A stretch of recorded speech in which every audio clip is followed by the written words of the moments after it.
Avui preparem unes coquetes d'oli amb espàrrecs i formatge brunat. Tallem les puntes d'uns espàrrecs verds, que siguin fins. Un raig d'oli i saltem els espàrrecs uns minuts.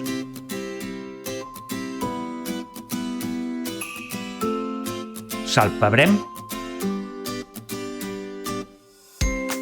i reservem.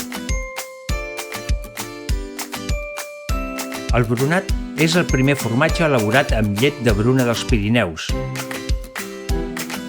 En fem llesques i muntem sobre unes coquetes d'oli, amb el formatge, els espàrrecs,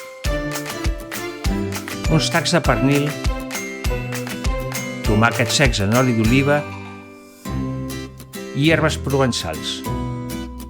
Gratinem 3 o 4 minuts. Compte, no se'ns cremin. I ja ho tenim.